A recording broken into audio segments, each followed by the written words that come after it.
Right, ladies and gents, students, I am here with a special guest today. This is Miss Omosanya, and we are going to learn about her career, her passion, and helping people in the world. I was super excited, Miss Omosanya, when you agreed to do this. So thank you so much for your time today and joining us. We're eager to hear about your line of work and what that means to you and what that looks like on the daily. Mm. Thank you for having me. Oh, our pleasure. So, if you wouldn't mind, could you go into a little bit about what is your like specific career and job? And then from there, maybe we could get into a little bit of like, what does that look like on the daily in that? Okay. So I'll start with currently. Yes. um, I am a life coach. So I help people get from where they are to where they want to be. Okay. Now I do have a job, which is actually new. I Okay. got this job during the time of the pandemic. Okay. And so the title at the job is called a behavior coach. So I've worked with a therapist, like a psychotherapist. Hmm. We are partners and we work with different clients.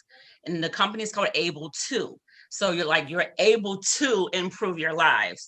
So we work with people who have maybe anxiety and depression, heart issues, chronic pain. We work with lots of different diagnoses. But what we do is when we first start off, we find out what are your goals for yourself. Okay. And that's what a coach does. What are your goals? And where are you now? What's not working? And how can we get you to where you want to go? So the therapist works with them with their like more emotional health because I think everybody could use a therapist, especially during these times with Mm. people being locked down. So having someone to talk to and kind of help with the way they're dealing with their emotions and processing it. And then me as the coach, I help like solidify whatever the therapist goes over with them. And so I do different exercises with them, like breathing exercises, mindfulness exercises, and just I listen as well. And so I'll give you an example. I've had like people who had maybe social anxiety. I had one client, and I have men and women. The youngest 28, oldest 85. Mm. No, 86. So so I remember one guy that really stood out. He had a really bad anxiety. Mm. And so I like to bring me, I don't just, because we have like a script when we working with people, and I like to bring me to the job. And so he said, work was really good last week. I did good as far as performance wise. And I said, well, what if you didn't do good? Then what? Oh, that would be horrible. And it was like, well, why? And then that's when I discovered that he doesn't like to be judged or um, criticized. And so then that's when we, discovered that, well, I discovered that he has social anxiety because when he Mm. first signed up, he just signed up saying that he had anxiety and depression. So I helped to uncover that he has social anxiety. And so we worked with that. And with social anxiety, which is funny because I had that growing up. So I was like super excited. People who have social anxiety have like a fear of being judged, criticized. They don't like to be watched. And they're constantly looking for approval outside of themselves. Mm. So I helped work with him with building up his self-esteem. And so we worked with people for 8 weeks. By the end of the 8 weeks, he was like, I'm kind of worried because I really don't care about what people think anymore. I hope I'm not going to turn out to be a jerk or something. I said, no, this is great. So that's just one of the different cases. I work with people with chronic pain, and it's just getting them to where they are. If their pain is like an 8, and just doing the different exercises. And you'll be surprised that most problems have it stems in the mind, something going on in here. So people who have like chronic pain, a lot of times they have emotional pain. Mm. So it's working with people using the different exercises, the tools, and just being a safe space for them to be able to improve. So it's getting them from where they are to where they want to be. That's pretty much what a life coach does.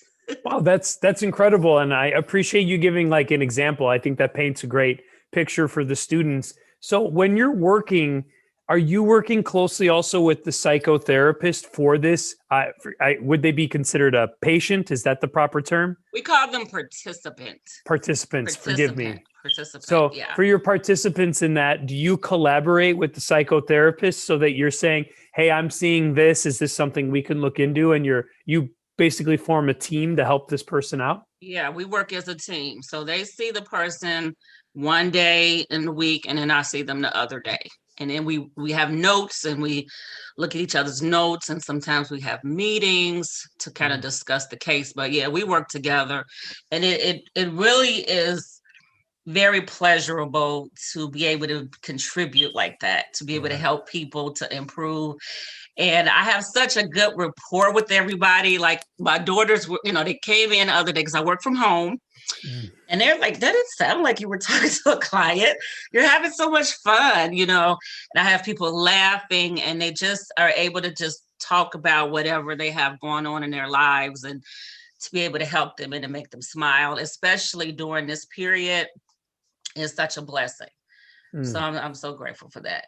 Yeah. Well, this is wonderful. I have many students I know that often say they're interested in the avenue of psychology and all that. And this seems like something that I have a feeling a lot of students don't even realize exists, a way that you can help people in a slightly different way. Like you said, you can bring your personality and your energy into it. So that's really great that you mentioned that. I appreciate that. If a student is interested getting involved in work like this, is there a specific set pathway that leads them here? Or is that something that different avenues can get into this field? Just curious how, maybe it would be best to say how you ended up in this area. And that's a good question. All right. So where do I begin? So like I said, when I was younger, I had social anxiety, very low self-esteem, low self-worth. And it was just, I was in so much pain that I just went on a journey of self-development. So I started reading books and listening to audios and things like that. And that's where it first developed, like my love for just the way the mind works and the way the brain works. So kind of healing myself. Then I started just working with other people. So there was no like straight line to it. Like I have my degree in what is called occupational therapy. Okay. I never loved it. Okay. I fell into it.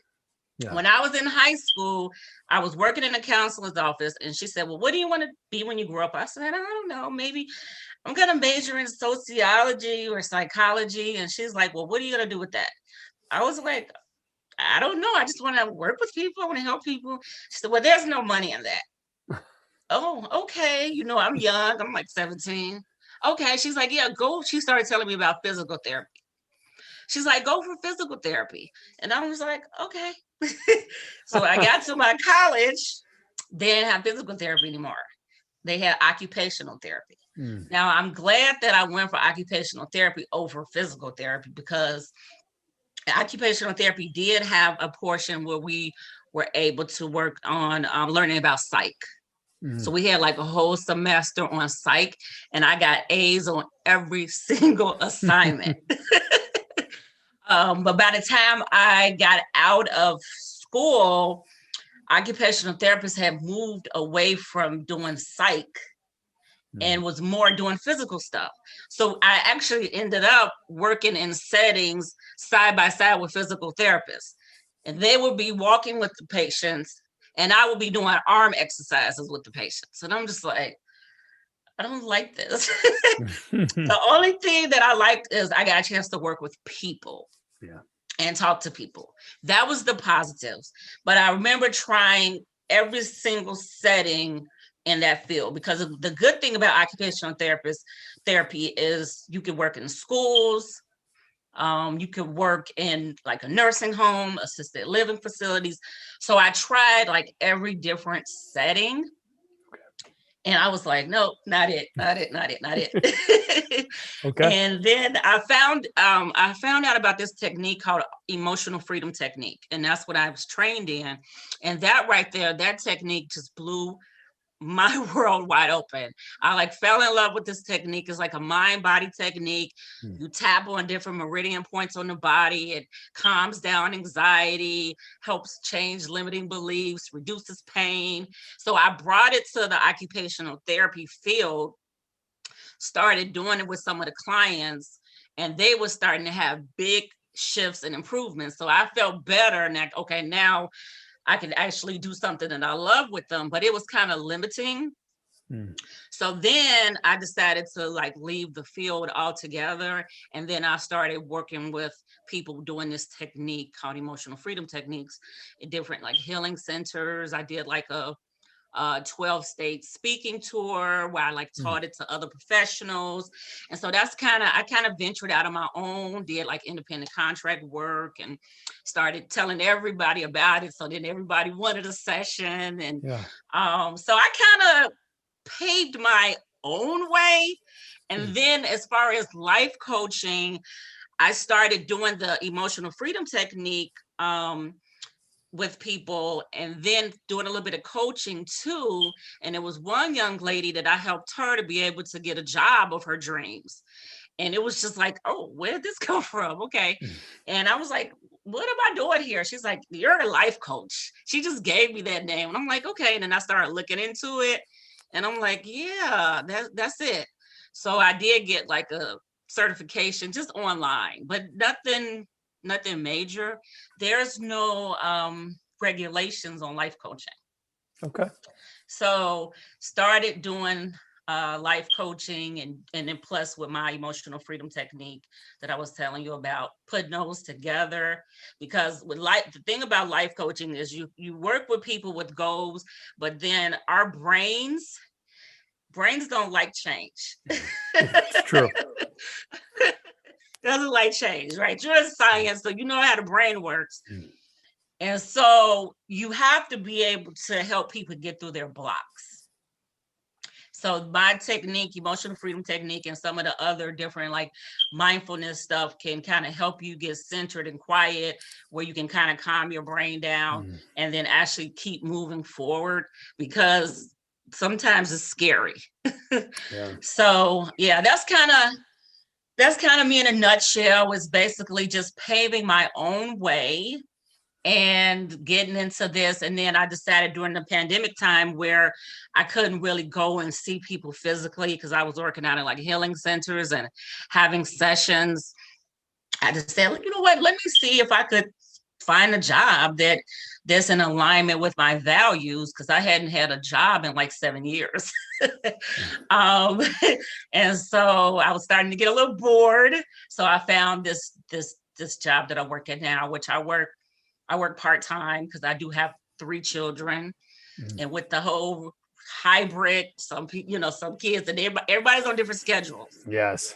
So I needed something flexible, you know what I mean, that could work for my family and that I could show up and be myself.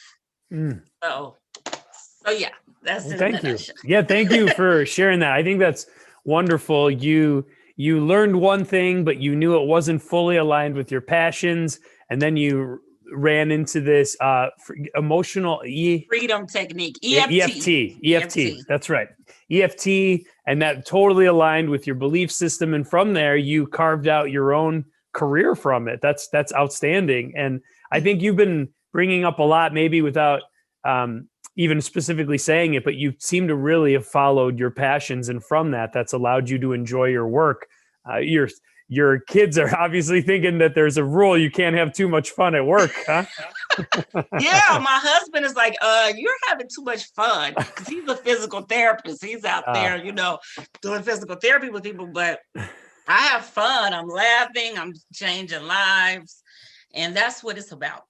Oh, that's wonderful. So a day for you, it sounds busy in a lot of different things. Are you meeting with clients and with with the pandemic, is that a lot of virtual things right now versus in person, or what does that kind of Yeah, look like for you? it's all virtual. Like I Yeah. had like a women's group that I was leading, and that was all like Zoom meetings. And then I had like a what is it, Telegram app where I would like post on my channel, and then we'd have Zoom meetings. So everything is either Zoom or with my job over the phone, because Mhm. like some of our elderly people they don't know how to do Zoom. Right. So I'm working over the phone, and I make my own schedule Mm. because, like I said, for me, I'm naturally more of like a entrepreneur or independent contractor. So to have a job, it had to be in alignment with my values and me, and it had to work. So I choose my own schedule. I can move it around as needed. I Mm. work from home. I can take my laptop and go travel out of town or somewhere and still work. And that's what I wanted to be able to do, to be able to work from anywhere. So I think it's important to know what one's values are and Mm. build a life around the values. And Mm. so to me, it's very painful to see that a lot of people, um, 80% of Americans hate their jobs. And that breaks my heart. Yes, it is sad. And yeah, and the only difference between a person who does what they're passionate about and lives a life on their terms and the person that doesn't is their mindset. Mm. So that's what I learned when I was working my job and miserable. I was listening to CDs, about how to create the life of your dreams. Because Mhm. it's not just going to happen through osmosis. Right. I dove into like self-development work, and I understood the way the mind works, and that we are powerful creators, and that we can create a life on our own terms. But you Mm. got to have it takes courage. Yeah. It's not easy. And I'm currently now enrolled in a 12-month mastermind program for people who want to be change makers and thought leaders. So that's what I'm working on as well too. So the thing is to not stop. Like I love my job, but it's a job. There's still some limitations, and I want more. Mm. So I enrolled invested in this program because what I really want to do is be a self-empowerment coach and to Mm. empower people to be their true authentic selves. Mm. I Mhm. love it. I love it. You brought up so much besides the passionate, like lifelong learning. You're consistently learning, and I love how you said you kind of carve the life around your passion in that. And I think sometimes we feel that we got to force ourselves into this box of where we belong, but really, you're saying, try to make it build around you. That's wonderful advice, and especially for satisfaction in life too, so that you Yes, don't end up that 80%, but that 20% who really does enjoy what they do every day. absolutely. Mm. Absolutely. Well, Miss Omosanya, this has been wonderful. I love the energy, by the way. I'm a huge geek when it comes to self-improvement books as well. Yeah. So I'm going to have to email you and listen to any books you suggest, because I love all that kind Absolutely. of stuff. But is there Absolutely. anything before we head out and that you wanted to leave with, any tips or strategies? You've already done so many with passion and carving your life, but is there anything else you wanted to mention or say? Yeah, I think I would just say I know in this generation, maybe sitting down reading books isn't ideal. So there are other ways like following people on Instagram or going on YouTube, but whatever it is that one desires, to find someone who's doing it and Mm. start following them, because it has been done. And some things don't necessarily require college, Right. it doesn't. Like for what I did, honestly, with life coaching, it's not not necessarily a requirement. It could be, just continuing education stuff. Just, that's what I did. So I would say that everyone is encoded when they come here with what they're supposed to do. Now, a lot of times it's covered by society's rules, Mm. and that's why so many people are in the jobs that they hate. So I would say to start paying attention to what are you passionate about? What lights you up? What could you get lost in doing? And there's no time zone on it. Like I'm in my 40s and I'm just stepping fully into my full self. So it could take time, but as long as you're breathing, don't ever give up. Start looking at what am I interested in? And at this age, as high school students, you may not know. You may not know yet. Right. That's okay. But start paying attention to the clues. And when it does come, say yes to it and do the mindset work. That's what's important. Thank you. What wonderful advice. I love it. We got to end on that because that was like a high note. That was like the pinnacle for sure. So Yeah. On behalf of myself and my students, I just want to say thank you so much for your time this afternoon. And thank you for all the great work you're doing and the positive energy and the help you're putting into the world, especially during these times that are extra stressful for a lot of people. So Absolutely. thank you so much, though, for the time. You're welcome. My pleasure.